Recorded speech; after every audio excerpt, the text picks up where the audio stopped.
GM, Make It Rain fam, we are back with another episode of Make It Rain, here to cover the Week 11 slate for Rainmakers, joined by the usual JJ and Jake. Unfortunately, Theric had a schedule conflict this week, so we brought in a guest from the MVHQ community, Mr. Roothlus. Gentlemen, how are you doing this morning? Good. I mean, after that game last night, could be better. I was hoping that Rodgers pulls a signature run the table kind of moment there, but just can't do it. But we're happy. We were early to Watson. I think a bunch of us scooped a bunch of his elites and rares on secondary. So, it's looking like he's the real deal. So feeling good. Yeah, also capitalized early on Watson. That was good to see. Looks like he's starting to become Rodgers' little go-to man there. Excited for this week of games. We got a lot of snow here in Michigan, and I know there's a lot of snow across the country this week, so it should be some fun football to watch in this winter weather. And pumped to have old Roothlus with us here for the show. Yeah, thanks for having me. It's funny because I have the opposite take of Watson. I thought he was fake news. And I thought it was just like, a 3 touchdown fluke, because like early in the season, they were just like, we don't know if this is the guy. And then Dubs or Dubes comes in, but I mean, he proved yesterday. Apparently he had 0 touchdowns, and now he has 5 touchdowns in 2 games, which is leading all rookie wide receivers, all rookies, I think. That's pretty normal, right? That's wild. I didn't know that. Pretty standard. Yeah, no, I'm with you there, Ruth. It's tough with these rookie players, right? I mean, as the season goes along, opportunity presents itself, and some take advantage. And obviously, Watson's making the most of his opportunity here in Green Bay, and it's nice to see. And if you're early on him, even nicer to see. So good to hear you guys got a little taste of him before some of the breakout here.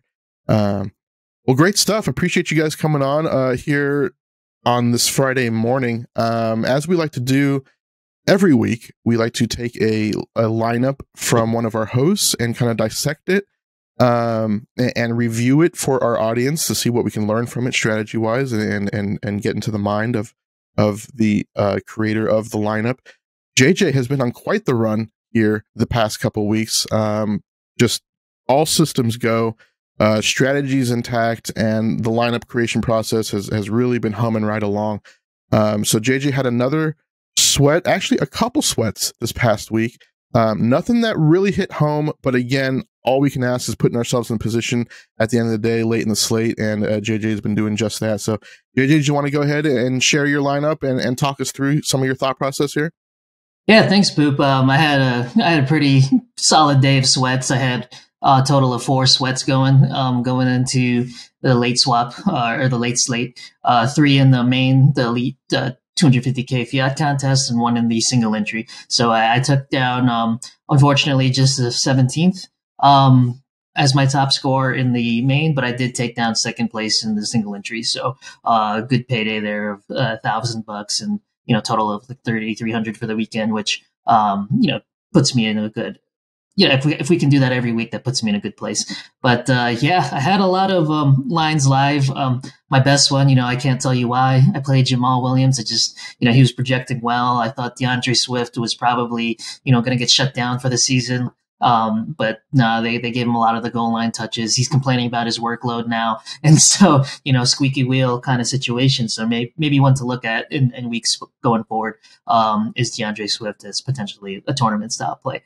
But trying to employ like a 3+2 strategy or 4+1, meaning like I'll take 3 from the early games or 4 from the early games with 1 or 2 late swaps, just so that I'm live. I leave myself outs. And, my best lineup, I had Pollard in here for the late, and he wasn't even the top scorer. It was CeeDee Lamb.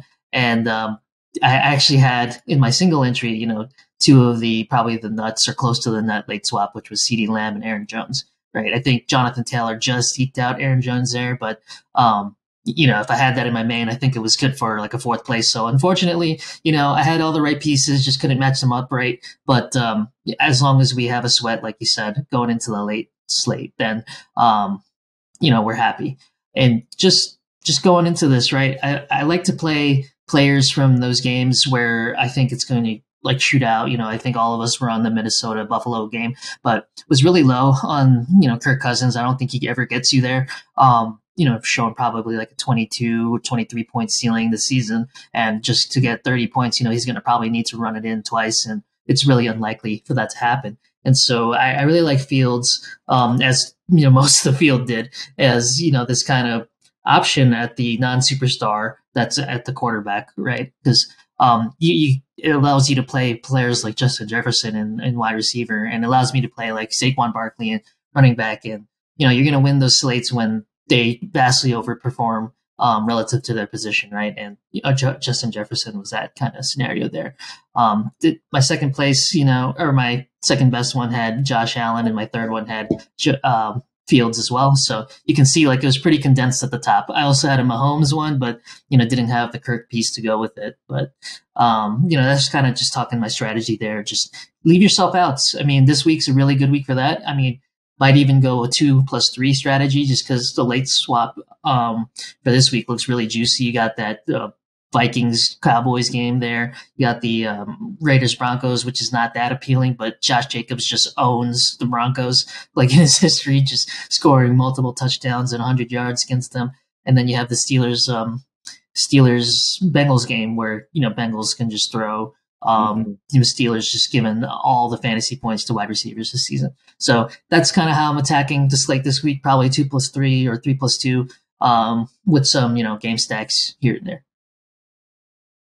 Yeah, I love that. I love that point. I think it's super important to mix and match your late games and early games in your lineups in order to basically see how we did in the beginning and what lineups really popped off in the early slate. Then you can allocate your best guys to those from the later slate. So it really gives you a lot of optionality across the board.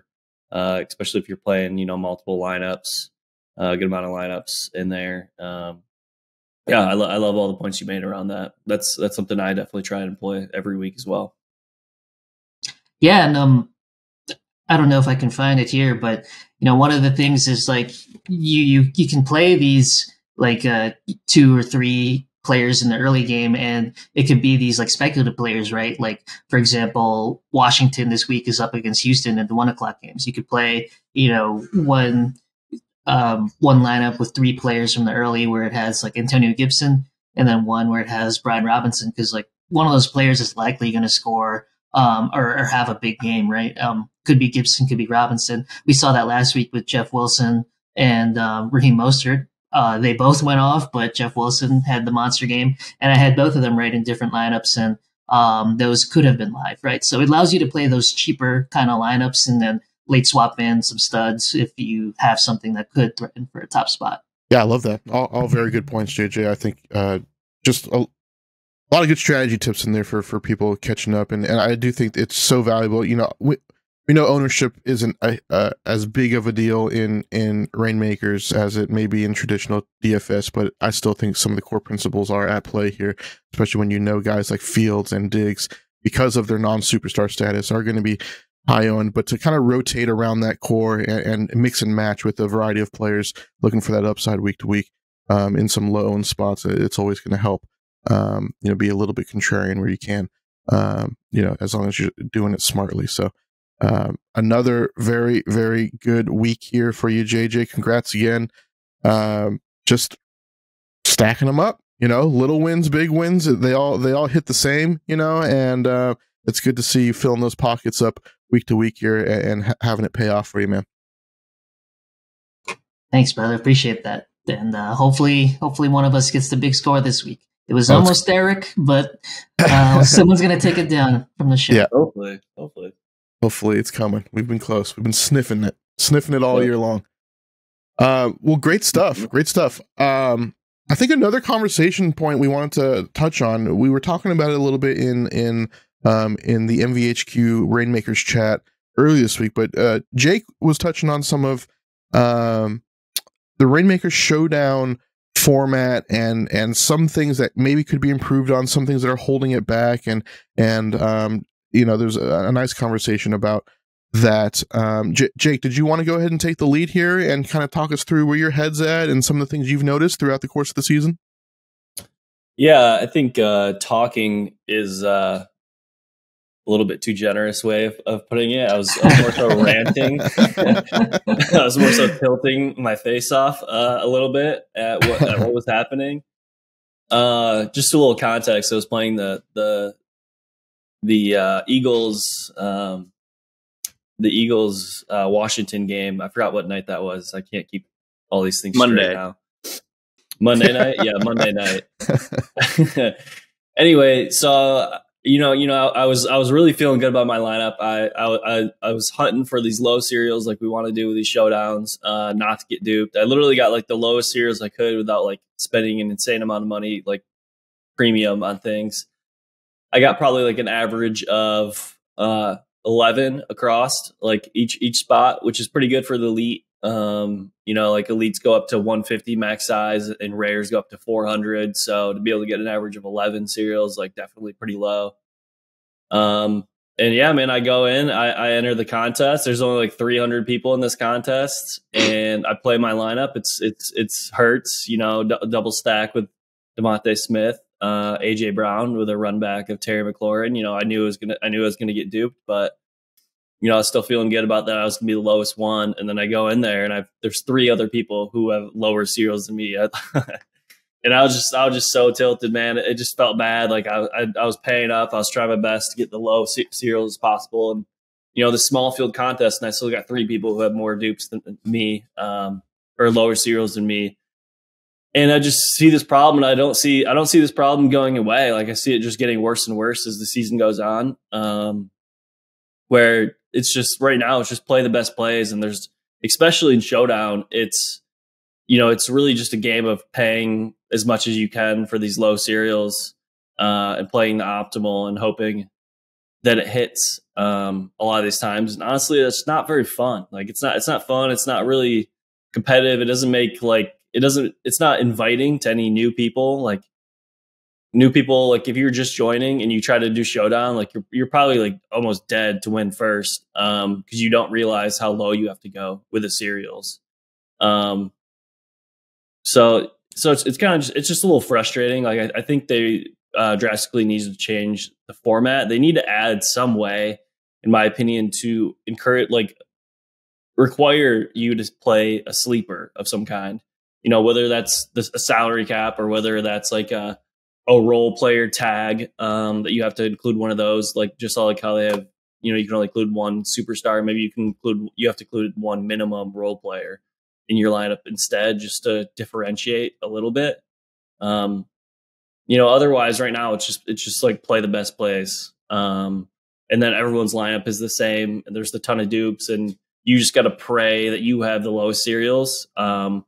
And then like for me, I just opened it up and I was just immediately pissed. I just didn't even want to watch the game because I knew I wasn't going to win even like the top 3 prizes right away, even though I had a great lineup. And I like paid a huge premium for it too. So it's just a little frustrating. The current format, and obviously Rainmakers is new. There's going to be some learning. There's going to be some learning curves here, learning lessons for the team over there at Rainmakers to make. But I'm hoping that they hear this type of feedback and, do something to make the game a little more fun and a little more inviting for everyone. Like they do a great job with their DFS product. The salary cap, lends to a huge differentiation in lineups. There's not very many dupes. Like there's a lot of ways to get different in the normal Showdown slates. And I really hope they do something similar here with Rainmakers as well. Yeah, all great points. I mean, that showdowns are something that we've talked about, from the very beginning of the show.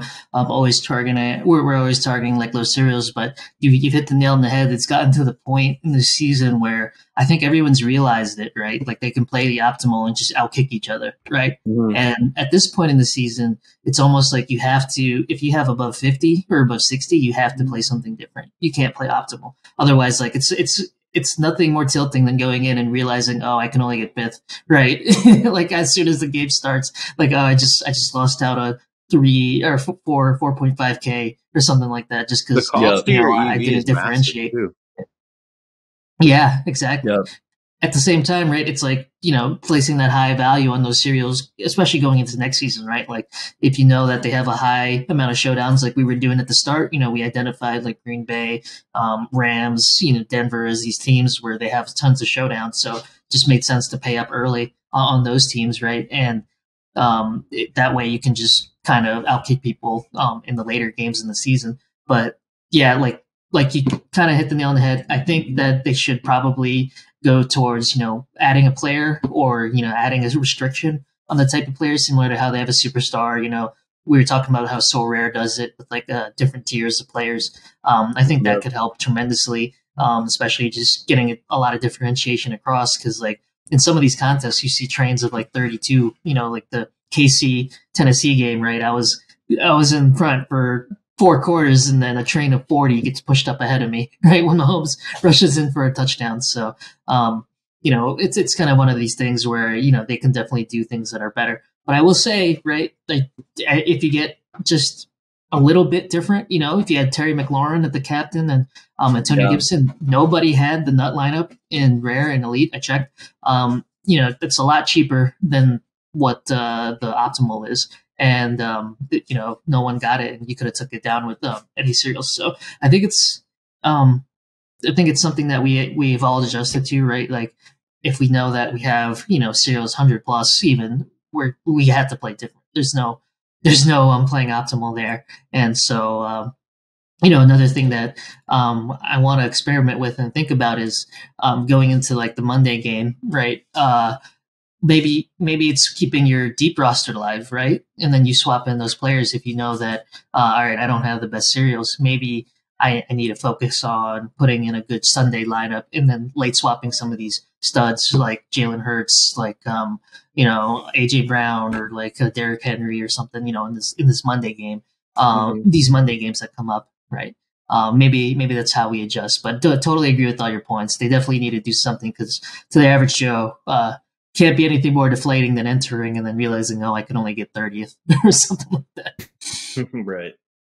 I know that we've been kind of talking about this for a bit, but the way I see it is DraftKings had this product that, and maybe this is a little more like philosophical or kind of, but DraftKings had this product. They came up with this idea. Thanks, Kalish. Appreciate that. He was in the NFT space last year, and figured out like he saw like what Top Shot wasn't doing, but I feel like Showdown was actually kind of secondary, or as in like they just ported over the Showdown DFS kind of without really thinking and they came up with this kind of fix with the cereals, but ultimately it's just like not really like I think Rainmaker Showdown probably deserves its own format entirely.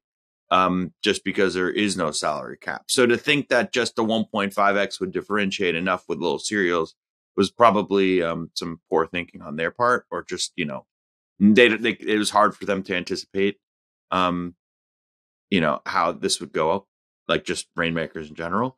But yeah, I mean, I'm usually an optimist, and I hope that, they'll figure it out in the off season. But by Jake tilting, he's not come up with a great idea. So, if maybe the tilt did not happen, he would not have figured out, to put role players as like the fifth player or something, or the fourth. Yeah. Yeah, or even like a defense kicker spot, right? Like another limited spot, just in some way differentiated, just because 4 players, like I think we realized it immediately. Like at the start of the season, there's going to be a ton of dupes, and we prioritize cereals there, and so yeah, it's something that hopefully Yeah. they change. IDP. If you remove Yep. the defense next year, so people can't go, because the 3 defense, like 1, like or 4 is not, that doesn't really seem fair either. So if you all of a sudden say, hey, it's like actually like there's I don't know, make it IDP for Showdown, it could be interesting. Yeah, that could be. That'd be awesome. I'd be down for that. I think for as many parallels as there are between Rainmakers and traditional DFS, right, that the salary cap element is one that's always going to be a strategic point to work around, and is a huge difference in kind of the formats between the two as well. So it's definitely worth talking through these, because it definitely seems to be a little bit of an issue for a lot of people at play here, especially considering dupes in the Showdown format. So all great talking points there, gentlemen. Thank you very much. Another big headline item that Rainmakers introduced this week, and it actually kind of piggybacks well off of that last segment, but the first ever Rainmakers Millionaire Maker contest is being launched in a holiday pack format. Basically, you have to collect what's being called flannel cards. These are specially designed cards for special contests in Rainmakers, and they do lend access to what is going to be the first ever millionaire or $1 million to first contest for Rainmakers, which on paper sounds fantastic. But again, some holes to poke in kind of the strategy and format here. Packs launched at about $200 price point. We're going to run into kind of the lack of flexibility in optimal lineups to play, and run into the dupe situation again. So kind of wanted to dig into this topic just a little bit, because again, I think for people that are still, getting their feet wet with Rainmakers, and they see the Millionaire, the $1 million to first headline, and that might be enticing to them. But there is a little bit to peel back here behind the scenes in terms of, if we're actually intending on playing it, and if so, what's the best way to go about it? JJ, did you have any thoughts there? Oh man, I could put out my thoughts, but I think Jake put it perfectly last night when he was talking about it on Reign Supreme. Shout out Reign Supreme. So Jake, if you want to take it away and just repeat what you said verbatim, I think it was perfect. It's cool. It's cool that they're doing $1 million. I like that they are allocating these kind of funds for Rainmakers, and trying to get new people into it. I mean, $1 million is very, very enticing. Obviously, it's a good marketing tool for sure. But the way that they are doing it, I'm just really not a fan. They require you to have these holiday cards. That's the only way you can actually compete for this $1 million. And they didn't give any to any current collectors. So you could have, no matter how much money you had already spent on Rainmakers, you have to spend more in order to get these cards. So there's no real added benefit for anyone who has been playing in Rainmakers for this. So that's not great to start. And then also the fact that if you choose not to participate, if you choose not to, buy these cards as well, these holiday cards, they're still going to be used for the rest of the season on other slates. So it just dilutes the player pool. It increases the supply, and it makes, the cards that you currently hold less valuable. So, it's really not, it's not very beneficial. So it's just the way that they did it really rubs me the wrong way. They're basically like, if you want to participate, you can, but you have to pay, quite a bit of money, because there's only 200. I mean, these packs are $200, and there's only one card per pack, right? For this contest. So you'd have to buy 5 packs. You'd have to pay minimum $1,000 to make a team from packs, or you could obviously buy off a secondary as well. Yeah. So it just really rubs me the wrong way, the way they did it. Like, there's no added benefit here for current Rainmakers collectors. So and there's actually a pretty decent negative for current Rainmakers collectors with this dilution of cards as well. So Overall, it seems like pretty cool to have this $1 million thing, but in reality, it's kind of a negative. I mean, I'm still debating if I'll play it or not personally. If there's some good deals out there in secondary, then I might go for it. But all in all, it's kind of a downer the way that they chose to format this.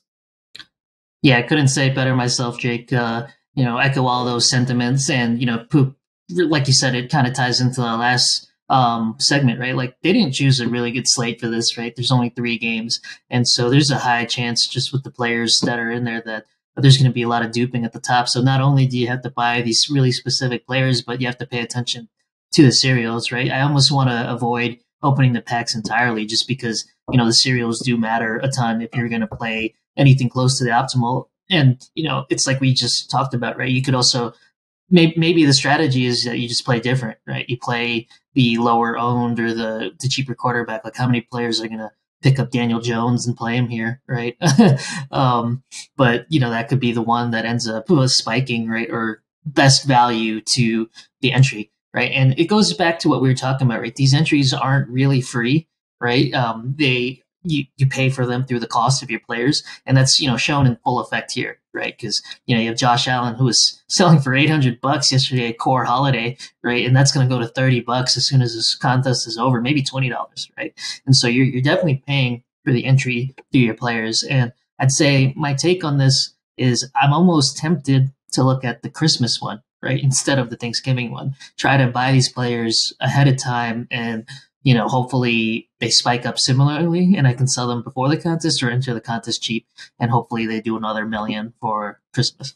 Well, are we going to get Christmas sweaters for that one? Or sorry, ugly sweaters and then flannels for Thanksgiving. That would be awesome if we just got mailed them. That would make it worth it almost. Some DFS physicals. Have they said the prize pool for the Christmas one? No, they haven't, and we're just assuming. Oh, actually, they have. It'll be $100K for first. I apologize. Oh, there is a Christmas one too that you get with these cards. There is a Christmas. I thought you were making a joke, like we're gonna get actual flannels and sweaters in the mail. But there's a Christmas one, but it's separate cards though, so it's not the same players. There's 2 separate players. Types in this set. Mm-hmm. No, it's in the same pack. Oh, it's in the. Okay, got it. You can either open players for this contest or for the Christmas contest. Yeah. Okay. Cool. I mean, at least that we're getting. It's not just one holiday. It would be better if it was just like, hey, whenever we just have like you can use these holiday cards for, let's say there's New Year's games or New Year's. I don't know how the scheduling works out, or maybe there's Martin Luther King Monday Night Football. I don't know. So just, but as it stands now, this doesn't seem great. We don't need this much more. We don't need more supply like this. I think it's tough for DraftKings because they're kind of going through it with it's their stock price and just the economy, and they have this new product that they want to funnel a lot of cash into and market it. But it's I don't know. We'll see. It's early. Yeah, I will say that there's probably a good potential for overlay in this contest, and that's when it starts to become, attractive to pick up players on secondary and then put them in, right? You could just probably make a lineup for $50 that can't really do anything, maybe score you 10 points, but if there's overlay, you can probably arbitrage some entries there. Well, you can late swap too, I guess, JJ, right? Yeah, it's true. Where I don't know what the first game is, but if let's say it's Josh Allen, the first game is Buffalo and Detroit, and you just go Josh Allen. That's a really good point. Amon-Ra, and just that's all you need, and you just have the terrible players the rest of the way, or people. I don't know how the format exactly works. Do you need all 5 holiday or 2? All 5 holiday, but you can put in backups from the late games. So you know what? I might do a Jared Goff and stack him with non-Amon-Ra and then see if that goes off. If it doesn't, I'll discard it. But if it does, then I can late swap some players. That's really sharp, really sharp. There's another thing with this. I'd recommend being careful with buying. The way that they have everything set up with their marketplace and also with the contest itself is not makes it not very easy at all. For people who are trying to buy, like if you go, the contest is actually live right now, even though it's next week. You can go and see and try to middle the lineup. Except it shows all of your current players, like you can actually play them in the contest, but in reality you can't. So that's super frustrating. And then so if you try to like buy through like the contest, like how you can normally right, with when you're making a lineup, it'll show the prices, which is super nice. I like that part of Rainmakers.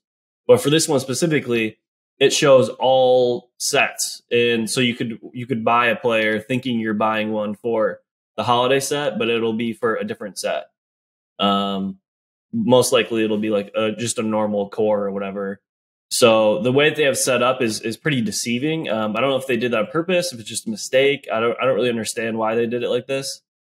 So I'd be very careful with going and buying players. You actually have to go to the marketplace itself and search the holiday set, and also like know what games are playing, because it also includes, they don't separate this flannel one from whatever the Christmas one is going to be. So you also have to know what games are going to be played. So you have to like type in each team. Like it's just a huge pain to do. But maybe that also means like if you're willing to go through that pain, you'll get better deals on the marketplace because other people aren't willing to go through that pain. But yeah, it's just annoying. So just a heads up, if you are trying to buy, I would not do it through the contest itself, like how you normally. Yeah, that's a good point, because the holiday cards are way, way, way more expensive than anything on the floor. So you'd have to go pretty much all the way to the bottom each time to play those players if you're entering the lineup from the contest itself. Yeah, that's no idea why they did it that way. That's funny. Oh, that's true. Yeah, that's true. It does say the set name when you are searching through the cards. You just have to scroll a ton. Yeah. Sounds about right. Well, I think that was a good back-to-back segment of just kind of where our heads are at with some of the recent happenings in Rainmakers, a little current event segment for us to kind of digest, and I'm sure as things go along here, prices will normalize and we'll get a better picture of kind of exactly how we want to play this on the marketplace. But for right now, a lot of meat on the bone there for us to think about here moving forward, and some time to make our decision in terms of if we're going to play these contests or not. So appreciate all the insight there, fellas. So I think now's a good time to transition into our marketplace segment. We like to take a deep dive into the weekly gainers and losers of of the past week, and take a look forward into the upcoming slate, see where we can find some edges in the marketplace, talk about some of our favorite underpriced and overpriced players, and see exactly where the marketplace stacks up into the upcoming slate. JJ, did you want to go ahead and take the lead here and talk us through what you're seeing in the marketplace this week? Yeah, thanks, Boop. On to our weekly gainers and losers segment, we see just the trend continuing from last week. Just players that are actually good and have good matchups are coming to the top. Less so speculative and more matchup based. And the weekly losers, headlining it is Cooper Kupp, right? Put on IR recently, unfortunate, killing one of my season long leagues, but it is what it is. And then, a lot of the Cardinals showing up on there too. Hopkins and Murray. Murray's just not showing the ceiling that we all thought that he could do. Issues with injuries as well. And Hopkins just seems like it's kind of a overreaction, just because, you slotted in Colt McCoy there and he still scored 20 points, was very close to hitting the bonus, was targeted a lot at the goal line. So I think that might be one to target in terms of a value pickup, but they're not on the main slate either. So that could probably explain as people are probably moving away from showdowns and actually dumping them ahead of time, right? You see, not listed on here, but Austin Eckler's down to like $370 at the floor for him. And I think that players just know that, people are just dumping into these showdowns in advance. And so adjusting for that. Highlighting the weekly gainers, I mean, Justin Jonathan Taylor has shown that he still has it in him. And, Jeff Saturday, as much as, we were making fun of him, did the obvious thing, just feed your best players, right? Jonathan Taylor, Michael Pittman, and, they got it done over there at Las Vegas. So just kind of seeing the same trends emerge. CeeDee Lamb, of course, with his blow-up game, highlighting the top, as well as Justin Fields, with both players with 40-plus point games. Go into the market snapshot. So we like to look at the momentum floors because those tend to be the cheapest set across the floors. Kind of seeing the same story being painted here.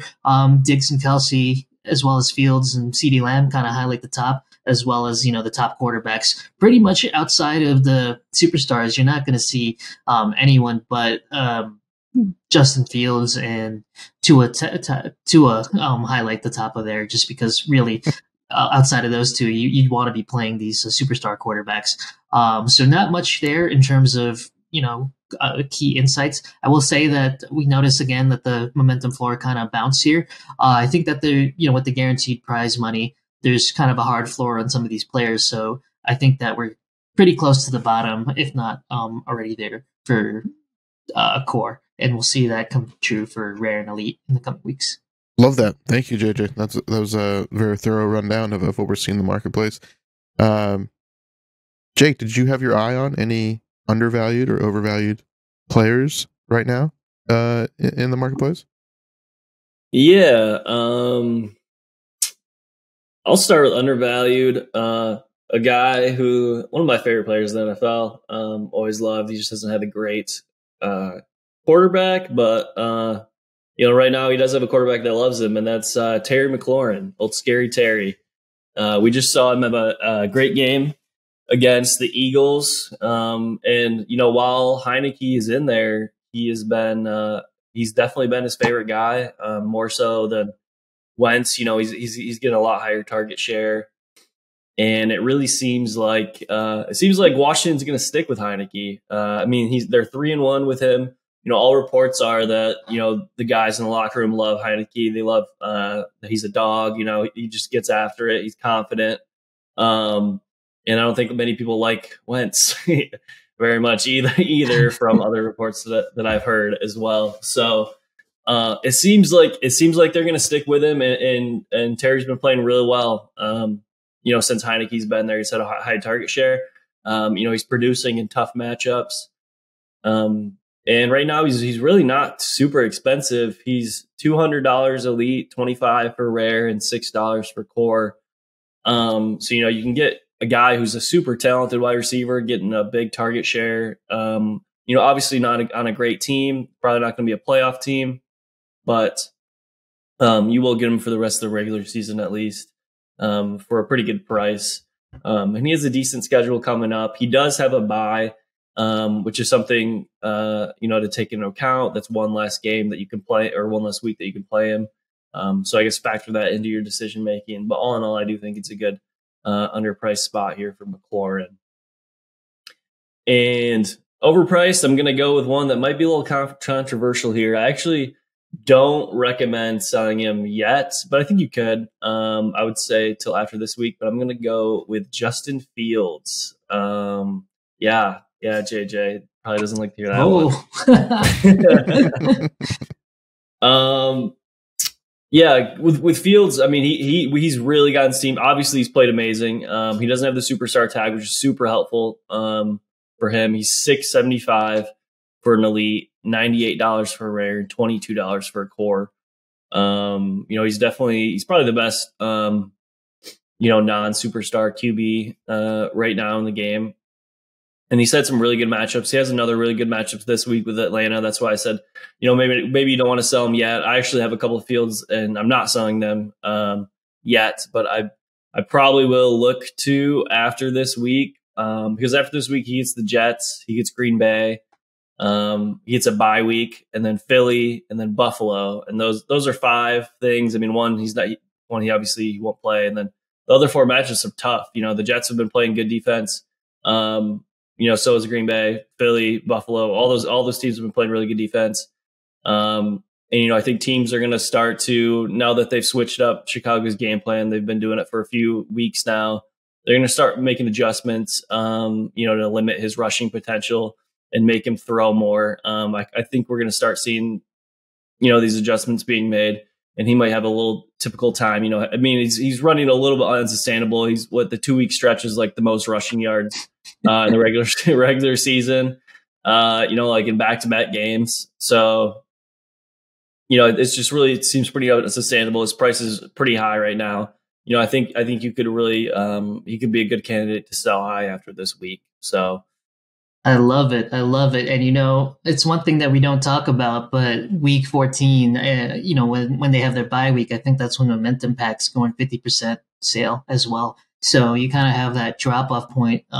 So it might be good to sell in advance of that bye. So, play him this week, play him next week, and then probably get rid of him, right? If you're not looking to play, the rest of the season, because it's unlikely that they're going to make the playoffs, but maybe they run the table, put a run in.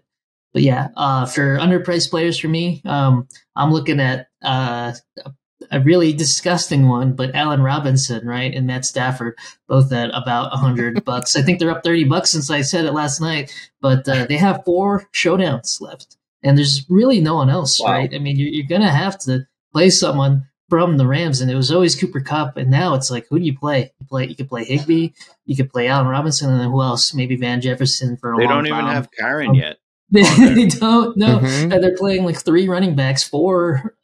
They're all bad. Even. Yeah, and they're all bad. And so it's like, who do you play? I mean, defense is definitely live on those slates, but I'm going with Allen Robinson there.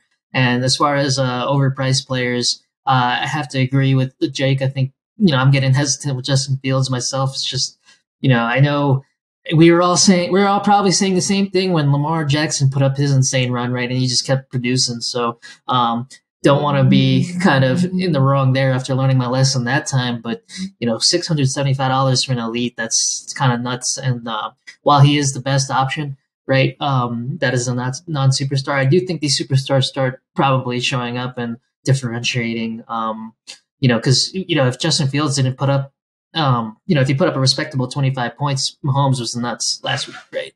And I think that's going to be more likely to be the case of most weeks. Love that, fellas. Ruthless, I know you're still getting your feet wet here just a little bit. Did you have anyone that you had your eye on in the marketplace recently? It's funny enough. I think this is very aligns with the way I think about NFTs. I feel like sometimes I'm good at seeing the underpriced ones, but bad at selling the top. So story of my life, brother. Yeah. So, I mean, right now, I think the KC backfield, if you really want, you get like both in that backfield alone, where you want to sell on CEH and buy on Pacheco or McKinnon. McKinnon's looked great all season. I mean, maybe not, like, he's older. He's not. We know what he is, but like last week, he got like 11 points, just like getting peppered with like the wide receiver role. Or sorry, the receiving back role. And then Pacheco apparently has been pretty efficient, and he's getting very comfortable. But like during the crunch time, their CEH is kind of getting iced out. So granted, I don't think they're priced very highly. I think Pacheco you get for 120, and McKinnon is 60, and like. Honestly, McKinnon, I think, is 1 touchdown all year. I don't think Pacheco's gotten in yet. Maybe he's gotten 1. But, like, there's going to be some games where they just get up early and they just start feeding the rock to the running back. So kind of think one of those guys, probably if I were to, I think Pacheco probably has more upside, just because, like, even in best ball season, we were talking about him a bit. And then kind of like there was a 3-headed backfield. As far as like people to sell high on, I mean, Christopher Watson. Granted, I don't think there's that much like supply of him or anything, but because also Dobbs is coming back in a week or two. They also have a bye week, and they flashed the schedule the other night, last night. They're lucky if they go 2-2.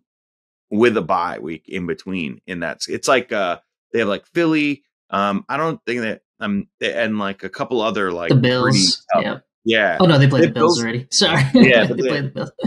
But I think they have the Vikings too, I think also. So they're playing two of the best, teams in the league with a bye week in the next 5 weeks. I just think also with Randall Cobb back, who clearly, evident from last night that Aaron Rodgers loves him. They played together forever. I don't think Watson's a bad player or anything, but I don't necessarily think this is a sustainable, and he'll regress sooner rather than later.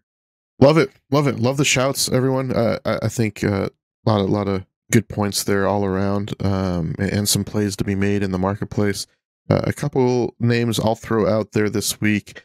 Obviously, with Khalil Herbert going to IR, that's going to open up quite the opportunity for David Montgomery here moving forward. I've never been a huge Monty guy. He's either boned me when I do play him, and he's just not the sexiest guy to play, right? You kind of know what you're getting there, but with an increased opportunity, obviously Justin Fields making the most of his rushing opportunities. Sometimes some of those quarterback design runs do open up the run game for the running backs as well throughout the course of the game. So Monty is currently $6 in core, 30 in rare, 250 in elite. So I think there's some value to be had there if you do hit on a good week.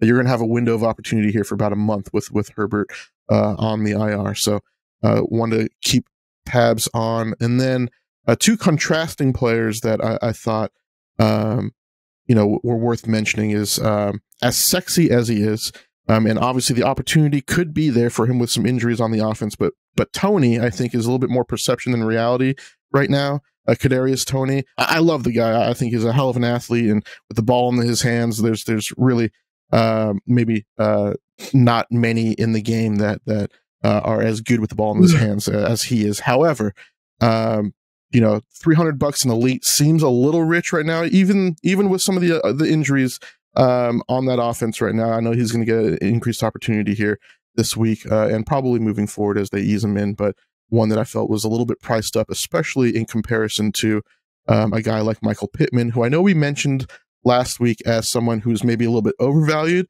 but I think the context of his opportunity changes now as they transition back to Matt Ryan. There's been some rapport there with Pittman, even though he's not getting a lot of high value targets down the field. Him and Paris Campbell have kind of solidified that receiver core just a little bit for Matt Ryan to lean on. So I do think, Pittman is $5 core, $30 rare, 240 in elite. So he's trading about $60 cheaper than Tony, and I think the volume is going to be a little bit more appealing for Pittman on a week to week basis. So he was up there with I was going to say he was up there with the top wide receivers at the beginning of the year. So sure. What really has changed? Not really much. If anything, maybe their offense is looking slightly better than the first few weeks. I would agree. Yeah, I totally agree. And you probably say the same for guys like Jonathan Taylor, especially now without the superstar tag on him, right? I mean, he kind of runs up into that Kamara, Dalvin Cook range in terms of week to week opportunity. So some good adjustments there on the indie side of things. But I think maybe some room for upside there with Pittman as we move into the end of the season here. With old man Matt Ryan back to life, bring that offense back to life. Well, great stuff, everyone. Really enjoyed that segment. I think another thing we'd like to do here, obviously we have a community guest here, Mr. Roothlus, who, again, in our MVHQ community, we have a nice bustling Rainmakers and DFS thread and chat where we're always in there kind of talking ball and talking strategy, and Roothlus is a big part of that. Always such a valued member of our community, always appreciate his insights. So I wanted to take some time and Roothlus, kind of get your take on so the listeners can get a feel of how you're feeling about Rainmakers, things that you've enjoyed to this point playing Rainmakers, and maybe just a touch of your background and kind of what got you into the NFT Rainmakers DFS streets. Roothlus, go ahead and take it away, my man. Well, I mean, when I heard about Rainmakers, it was actually through another community member, Smizzle, he was talking about it. And when I realized that this is NFTs This is fantasy football, and like it's like DFS, which is kind of gambling. It's like this is exactly why what I love about to play. Yeah. So yeah. it's been cool watching the just the way that they've gone about it. I do believe. So the cool thing is that like Kalish, who is Matt Kalish, who I referenced earlier, he's I think he's the COO of DraftKings. Regardless, he's definitely some C there. But he got into NFTs last year pretty heavily. Like before Apes, he was like one of the guys. He was buying punks. He bought like Tom Sachs, like the like missiles or whatever, the rockets, and like he loves it just like us. So when I found out that he was kind of championing this Rainmakers project, I was like, yes, I'm completely on board. I believe in him as a person and what he can do. And I think, it's like zooming out. I love Rainmakers, I think they've done a great job within the first year, but as anything within their first year, there are going to be kinks that need to be worked out along the way. Like what Jake was saying about the Showdown slate or whatever it is. What's going to be what are we going to get next year? This is kind of where maybe sometimes, so my background is poker, and sometimes I assume maybe a little too much. But I think it's served me well over the years, and I'm assuming that they are going to really give value to the people that stuck around this year for next year. I'm hoping, maybe sometimes it could be even a little bit of cope, but that's kind of where I'm at. And I also think it's fascinating because I've never really dealt with an asset that kind of has like a half-life almost, because every week there's one less game. So your EV kind of just like slowly, peters down. And it's really interesting to me. Of course, like I said earlier, I am a bag holder sometimes. So now I'm looking at these cards depreciate, which is unfortunate. Like I had a Cooper Cup Elite, which was my biggest buy this year. And that was unfortunate. But he also has made me money. He's definitely made me money on the buyback, probably more because I've been able to roster him in like some pretty big spots. Showdown spot, I think I got second or third for like 500 or 750. I don't know. So, it is what it is. And that's maybe they make the playoffs and all of a sudden Cooper Cup has some value. But yeah, I really like Rainmax, and that's kind of me and Rainmakers, and I'm definitely for it. I love it.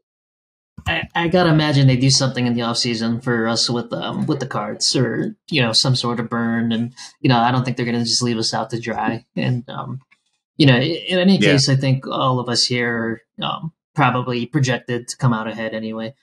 So hopefully, Jake taking down the next one. Yeah, rooting for you in the lead. We'll see about that one. Yeah, but they have to do something, and I think that they've shown that they reward the earlier ones. Maybe not right away, but definitely later on.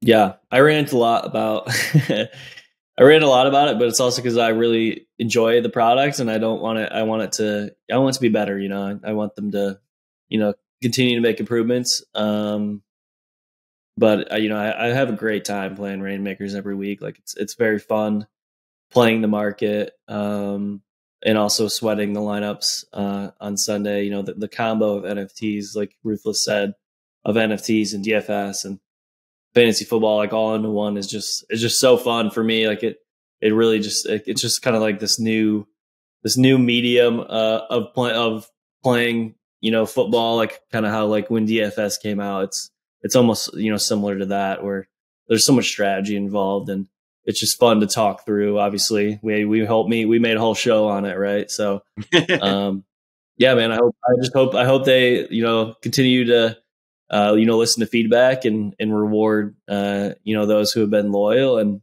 improve the product, and so everyone can have a great time with it.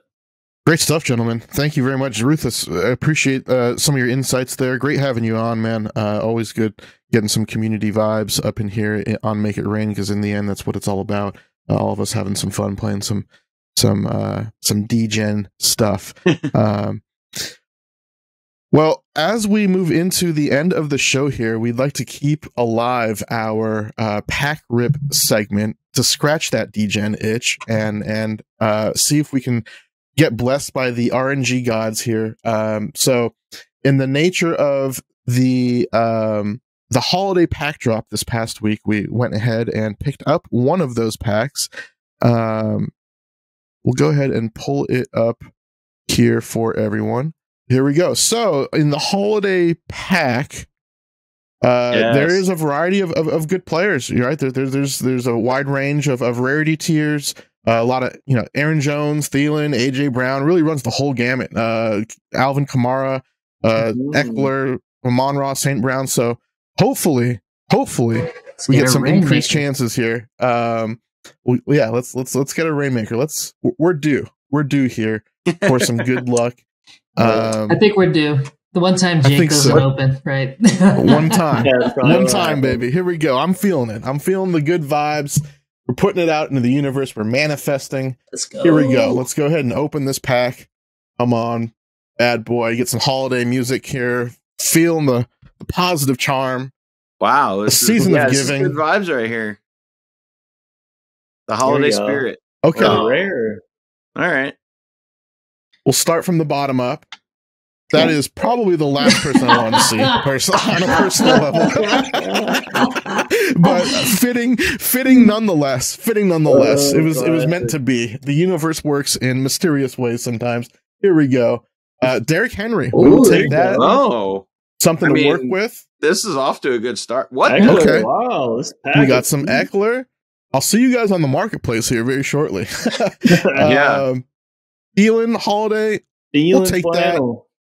Borderline playable, probably on his last legs here. Still looking for his first 100-yard game of the season, I think. But we'll take it. We'll take it. Good one. Hope for a little better. This rare right here. Flannel. Boom. Give it to us. Damian Pierce. Okay. Pierce, that's solid. We'll take that. Not too bad. Those are the not Christmas too bad at all. No. So the Christmas one has like winter stuff in the background. It's more holiday. It says holiday. I'm confused. Yeah, it's not. It's confusing. It's a holiday set, but it's not one of the. But it's not the Christmas one. These are just normal cards that you can play anywhere, but you can't play it in the holiday one. Or correct. All right. Yeah. Instead of Elevate or Momentum, they're just marked as holiday set now. I mean, this seems like a pretty good pack. Special background ones. Yeah. No complaints there. Yeah, go ahead, JJ. Thielen should be. Yeah, this should be close to break even. I think so. I think the was decent. Just because all these holiday flannel ones are going for premiums. So right, yeah. We'll have to circle back on that. Good players, that's for sure. Oh yeah, probably the best pack we've had here on the show so far. We'll definitely take it. There's some playables here. Ruthless run good. There you go. Yeah, well, we will definitely take that, Ruth. You're on board, my man. Well, all fun and games aside, really appreciated the conversation this week on Make It Rain with everyone. The season is flying right along. Week 11. Really enjoy doing this with you guys week to week. Next week, we should have an adjusted schedule with Thanksgiving. We'll get Big Theric back in the mix and kind of take it from there. But all that being said, really appreciate everyone tuning in again for another episode of Make It Rain. Make sure you take some time to follow us on all of our socials here below across all platforms. I would love to hear from you. Always enjoy the engagement. And, if you're looking to scratch your Web3 itch, maybe think about coming to join us here in MVHQ and joining some of the fun Rainmakers chat that we have day to day. Maybe sharpen your game just a little bit, dive into some strategy, and just talk some ball, in addition to all the other fun NFT and Web3 insights we have in the community. So that all being said, thank you all very much for another great episode. Good luck to everyone. Let's make it rain.